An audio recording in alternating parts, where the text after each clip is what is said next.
నమస్తే ఓర్గలు 9 న్యూస్ కి స్వాగతం. వైకుంఠ ఏకాదశి సందర్భంగా తిరుమల శ్రీవారి దర్శనానికి భక్తులు పోటెత్తారు. అభిషేక సేవ అనంతరం ఉదయం 3:45 నుంచే అధికారులు దర్శనానికి అనుమతించారు. ప్రోటోకాల్ ప్రముఖులకు అనుకున్న సమయం కంటే ముందుగానే దర్శనం కల్పించారు. శుక్రవారం తెల్లవారుజామునే పలువురు ప్రముఖులు శ్రీవారిని దర్శించుకున్నారు. కేంద్ర మంత్రి కింజరాపు రామ్మోహన్ నాయుడు తన కుటుంబంతో కలిసి దర్శనం చేసుకున్నారు.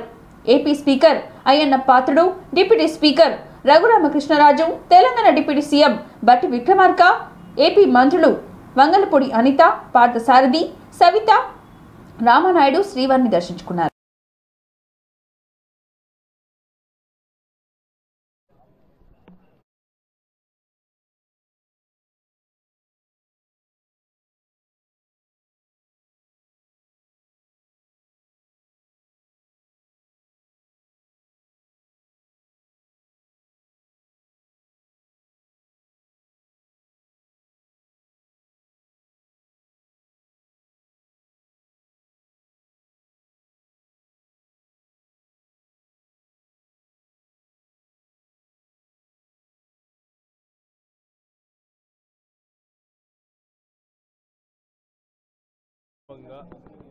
పవిత్రమైనటువంటి ఈరోజు శ్రీ తిరుమల తిరుపతి వెంకటేశ్వర స్వామి వారిని దర్శించుకోవటం చాలా ఆనందంగా ఉంది, సంతోషంగా కూడా ఉంది. ఈ పవిత్రమైనటువంటి రోజు వారిని ఒకటే కోరుకున్నాం, రెండు తెలుగు రాష్ట్రాల అభివృద్ధి బ్రహ్మాండంగా జరగాలని, అందరూ సుఖ సంతోషాలతో ఉండాలని, బాగా అభివృద్ధి చెందాలని, ఎటువంటి ఇబ్బందులు లేకుండా రాష్ట్రాలు నడవాలని చెప్పి శాంతి భద్రతతో కూడినటువంటి తెలుగు సమాజం పెద్ద ఎత్తున ఎక్కడున్నా అభివృద్ధి చెందాలని మనం ముక్కోటి సందర్భంగా పవిత్రమైనటువంటి ఈరోజు శ్రీ తిరుమల తిరుపతి వెంకటేశ్వర స్వామి వారిని దర్శించుకోవటం చాలా ఆనందంగా ఉంది, సంతోషంగా కూడా ఉంది. ఈ పవిత్రమైనటువంటి రోజు వారిని ఒకటే కోరుకున్నాం, రెండు తెలుగు రాష్ట్రాల అభివృద్ధి బ్రహ్మాండంగా జరగాలని, అందరూ సుఖ సంతోషాలతో ఉండాలని, బాగా అభివృద్ధి చెందాలని, ఎటువంటి ఇబ్బందులు లేకుండా రాష్ట్రాలు నడవాలని చెప్పి శాంతి భద్రతతో కూడినటువంటి తెలుగు సమాజం. హైదరాబాద్ లో సిఐఐ జాతీయ కౌన్సిల్ సమావేశాన్ని ప్రారంభించారు సీఎం రేవంత్ రెడ్డి. ఈ సమావేశంలో వివిధ ప్రాంతాల సిఐఐ ప్రతినిధులతో పాల్గొన్నారు. సిఐఐ ప్రతినిధులతో రాష్ట్ర అభివృద్ధిపై చర్చించిన సీఎం రేవంత్ రెడ్డి వారికి స్కిల్ యూనివర్సిటీ విశేషాలను వివరించగా, స్కిల్ యూనివర్సిటీలో భాగమవుతామని, విజన్ 2047లో పాల్గొంటామని, తెలంగాణ అభివృద్ధికి సపోర్ట్ చేస్తామని హామీ ఇచ్చారు సిఐఐ ప్రతినిధులు. ఈ క్రమంలో మీడియాతో మాట్లాడిన సీఎం రేవంత్ రెడ్డి కీలక వ్యాఖ్యలు చేశారు. ప్రకృతి విపత్తులను ఎదుర్కోవడానికి హైదరాబాద్ సిద్ధమవుతుందని, వరదలు లేని నగరంగా హైదరాబాద్ను తీర్చిదిద్దాలని అన్నారు. ప్రతి ఏటా లక్షల మంది ఇంజనీర్లు బయటకు వస్తున్నా స్కిల్ ఉండడం లేదని, ప్రపంచంతో పోటీ పడేలా తెలంగాణ విద్యార్థులను తయారు చేస్తామని అన్నారు. ఆటోమొబైల్ ఇండస్ట్రీస్ పై ఫోకస్ పెడతామని, యువతతో స్కిల్ పెంచడానికి ఏటీసీ సెంటర్లు ఏర్పాటు చేస్తామని అన్నారు CM Revanth Reddy.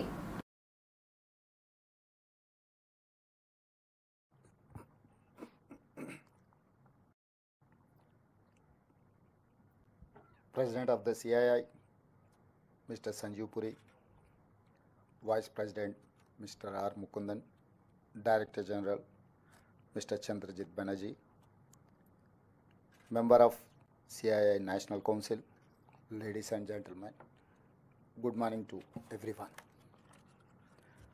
I thank the CII leadership for bringing their National Council meeting to Hyderabad, Telangana.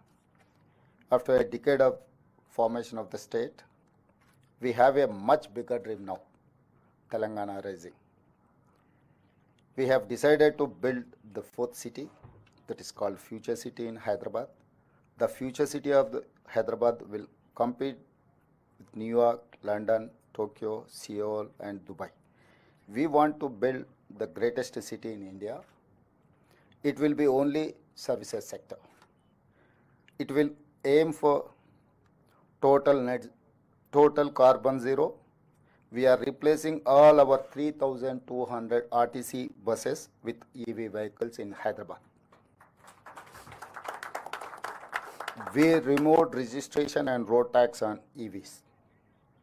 Telangana is a fastest growing zone for EV sales in India today. Hyderabad is making itself ready for a climate crisis. We want to become totally flood free. India's first city with a climate change strategy action. We are taking action now. Moosi regeneration work has started. A 55-kilometer long river will soon flow here. We are ensuring drinking water supply for 2050 now. Regional ring planning is in process. A regional ring road will be 360 kilometers long. We are planning a regional ring railway around it. We will also have a radial roads connecting ORR and RRR, regional ring road. Between ORR and RRR will be manufacturing base, semi-urban, manufacturing and pharma, life sciences, aerospace, defense, EVs, solar, and so on. We have created a high focus on skills and jobs creation. My strategy is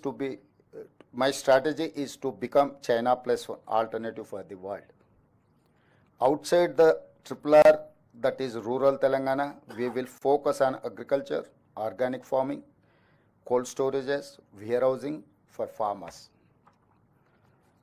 As Telangana is a landlocked state, I am building both a dedicated highway and railway connect between a dry port here and the Machilipatnam seaport in Andhra Pradesh. All this is because of we have a dream called Telangana. We want our economy to grow and markets functions freely. We believe in balancing government, moderate taxes, high ease of doing business, and a robust growth. Please join me as Telangana means business. Together we can. Way you're looking at sustainable development. Auto rickshaws which retrofit. Your side. Give us, you feel free. Thank you. BRS working president KTR పై కేంద్ర మంత్రి Bandi Sanjay fire అయ్యారు. ఆయన కరీంనగర్లో మీడియాతో మాట్లాడుతూ formula ఈ car race కేసులో కేటీఆర్ అరెస్ట్ అయితే ఆందోళనలు ఎందుకు చేయాలని ప్రశ్నించారు. కేటీఆర్ ఏమైనా స్వాతంత్ర్య సమర యోధుడా అని ప్రశ్నించారు. సర్కార్ సొమ్మును అక్రమంగా కట్టబెట్టి పైగా అడ్డగోలుగా మాట్లాడతావా అని కేటీఆర్ పై సీరియస్ అయ్యారు. కేబినెట్ ఆమోదం లేకుండా విదేశీ కంపెనీకి అంత అర్జెంటుగా కోట్లు విడుదల చేయాల్సిన అవసరం ఏముందని నిలదీశారు. ఫార్ములా ఈ రేస్తో ప్రభుత్వానికి 700 కోట్లు లాభం వచ్చిందని కేటీఆర్ అంటున్నారు. మరి ఆ లాభాలు ఎక్కడ వచ్చాయో చూపించాలని డిమాండ్ చేశారు. లొట్టపీసు సీఎం, లొట్టపీసు ప్రభుత్వమని కేటీఆర్ నోటికి వచ్చినట్లు మాట్లాడుతున్నారు.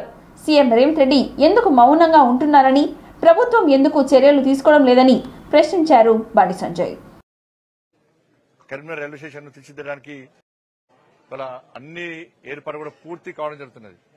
దాదాపు 70% పనులు పూర్తి అయిపోయినాయి. ఒక మోడర్న్ రైల్వే స్టేషన్ గా సులువుగా పోయడానికి వీలుగా 2850 కోట్లకు అంచనాను సవరించి ఇవాళ ప్రాజెక్టు నిర్మాణం. ఇంకా ముఖ్యంగా సికింద్రాబాద్ అన్ని విషయాల మీద ఈరోజు సమీక్ష నిర్వహించడం జరిగింది. తప్పకుండా ఫిబ్రవరిలో లేవు, వెయిటింగ్ రూమ్స్ సరిగా ఉండయి, కనీసం ఏ చిన్న సౌకర్యాలు లేకుండా. ఇప్పుడు రాష్ట్ర ముఖ్యమంత్రికి ఏదో అంతకుముందు కసి ఉండే రాష్ట్ర ముఖ్యమంత్రి గారికి ఉందనుకునే అయితే ఇద్దరు ఒకటేనా డౌట్ వస్తుంది. రాష్ట్ర ముఖ్యమంత్రి కేటీఆర్ ఒకటేనా డౌట్ వస్తున్నది.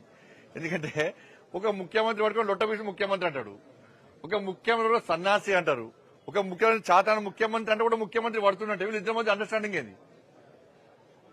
రాష్ట్ర ముఖ్యమంత్రికును కేసీఆర్ కుటుంబానికి మధ్య జరిగిన అంతర్గత ఒప్పందం ఏంది? ఏదో ఉన్నాం ఇద్దరి మధ్యలో.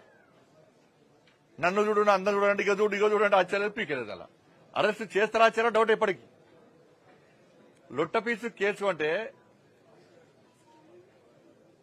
ఇవాళ మీరు తప్పు చేయకుంటే ఇవాళ వాళ్ళు చూస్తే బీఆర్ఎస్ వాళ్ళు చూస్తే నమస్తుంది. వాళ్ళ చెల్లెమైనప్పుడు గిట్నే ఒక దేశభక్తురాలు దేశం కోసం స్వాతంత్రం కోసం ఫైట్ చేసి ప్రజల కోసం ఫైట్ చేసి పోతే పోయినట్టు వచ్చి స్వాగతం పలుకుడు. ఈయన అరెస్ట్ చేస్తున్నట. మొత్తం తెలంగాణ ఎందుకు ఆందోళన చేయాలి? బీఆర్ఎస్ పార్టీ శ్రేణులకు విజ్ఞప్తి చేస్తున్నా. మీ నాయకుడు ప్రజా సమస్యల మీద ఓళ్ళే పోతలేడు. ఆయనకు స్వాతంత్ర సమరయోధుడు కాదాయనే. ప్రజా సమస్యలు కొట్లాడిన నాయకుడు కాదు. ఆ విషయంలో జైలు పోతాడు. అవినీతి ఆరోపణ జైలు పోతున్నాడు. ఆయన సమర్థిస్తే మీరు కూడా అవినీతి పనులైపోతారు. బుద్ధిపడితే ఫ్యూచర్ లో నేను కూడా ఒక అవినీతి పనులు సమర్థించిన ఆరోపణలు వచ్చినప్పుడు ఊకే బీఆర్ఎస్ జైలు కడిగిన ముత్తులక బయటకు వస్తాం, కడిగిన ముత్తులక బయటకు వచ్చాక మాట్లాడు. ఇప్పుడు కనీసము దాని మీద మాట్లాడే ముందు ఇవాళ నువ్వు కనీసం కేబినెట్ అనుమతి లేకుండా అన్ని కోట్ల రూపాయలు ఏ విధంగా చెల్లిస్తావు? ఎవరైనా చెల్లించినావు? ఇంత ప్లాన్ ప్రకారం అయితే ప్రజల దృష్టి మళ్లించడానికి వీళ్ళు నీతివంతులుగా చెప్పుకోవడానికి వీళ్ళంతా ప్లాన్ చేస్తున్నారు. కేసీఆర్ కుటుంబం అంటేనే అవినీతి కుటుంబం. ఇది అది ఇంకా బయటకు వస్తాయి.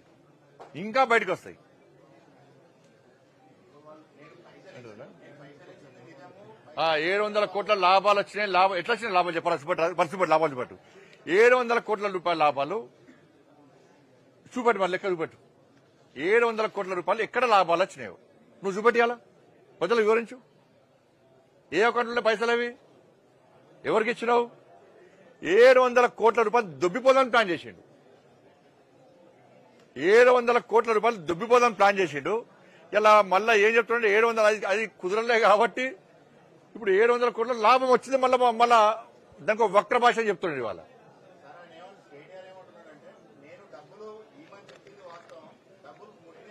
నీ పర్సనల్ అకౌంట్ అదేమన్నా? ఆయన పర్సనల్ అకౌంట్ నీ తాత జాగిరా, నీ అయ్యే జాగిరా ఇవ్వడానికి? అరే నువ్వు క్యాబినెట్ ఆమోదం లేకుండా ఎట్లిస్తావు? నువ్వు ఏది పడుతుంది ఇస్తావా? అంత ఆతృత ఇవ్వాల్సిన అవసరం ఏమొచ్చింది? అరే ఫీజులు ఏమైనా పైసలు ఇవ్వవు, అంత ఆతృత ఇవ్వాలి కదా. ఆరోగ్యశ్రీ పైసలు ఎందుకు ఇవ్వాలి? అప్పుడు రైతులకు మీ అయ్యవై చెక్కులు ఇచ్చిన కదా, అంత ఆతృతతోని రైతులకు ఎందుకు చెక్కులు ఇవ్వలే? రైతులకు ఎందుకు బోనస్ ఇవ్వలే? రైతులకు రుణమాఫీ చేయడానికి అంత ఆతృత సంతకాలు ఎందుకు పెట్టలే?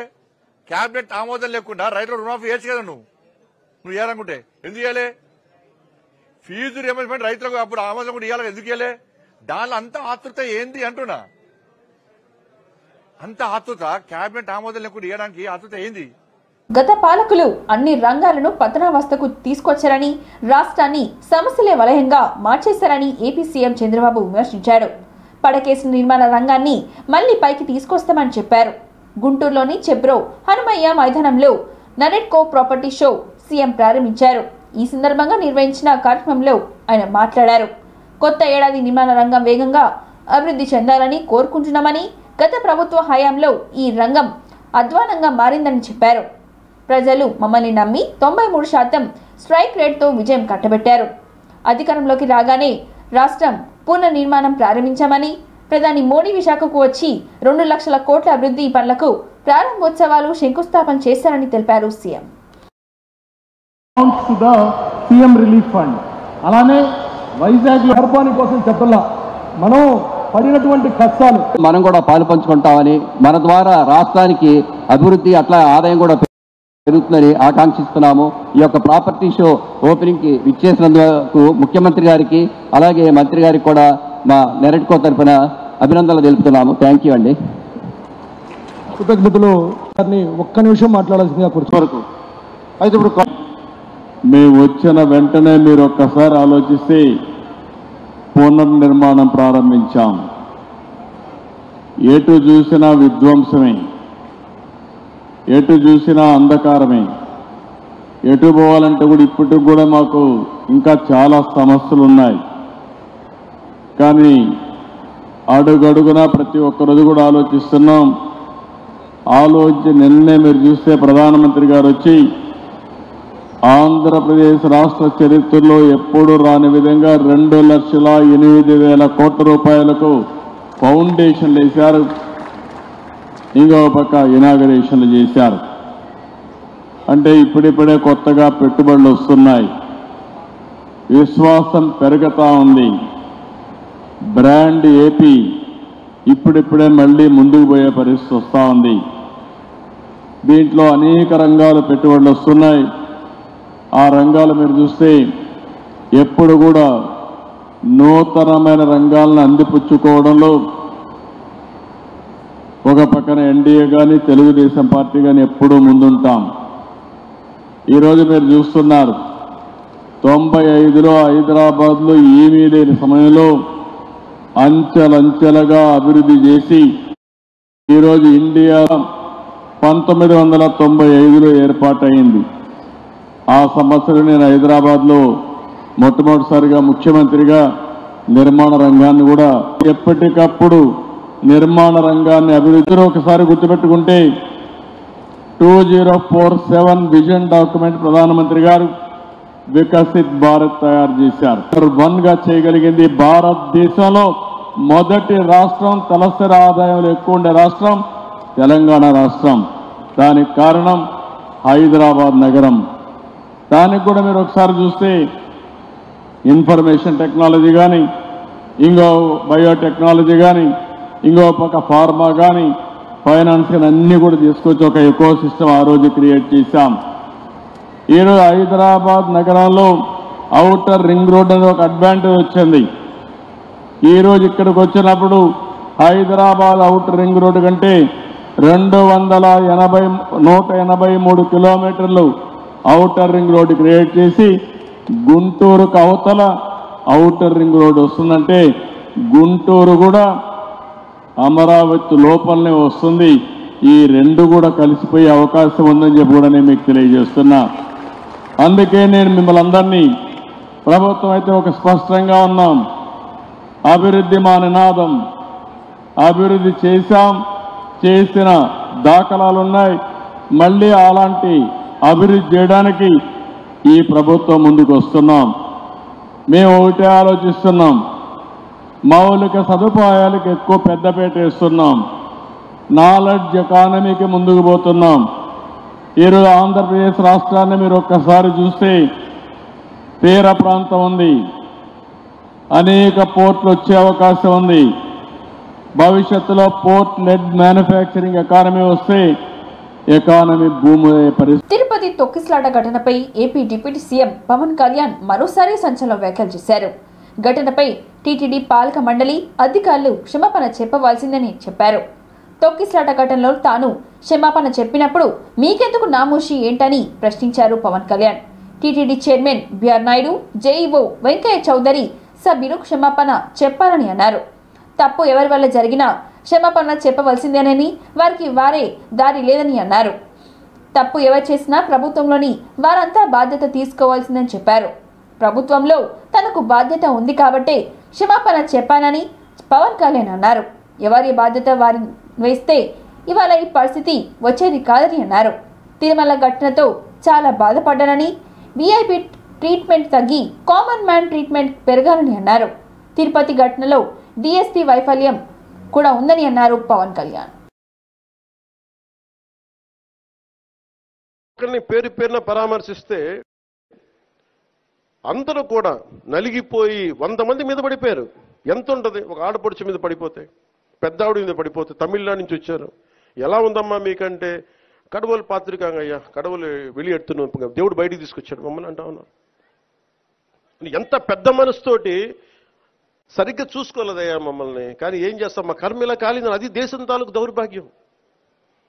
ప్రజలు ఇంత బాధ్యత ఇప్పుడు కష్టం వచ్చినప్పుడు ఎంత అద్భుతంగా చెప్పారంటే నాకు కన్నీళ్ళు వచ్చినాయి. నాకు నిన్న కరిగిపోయాను నేను.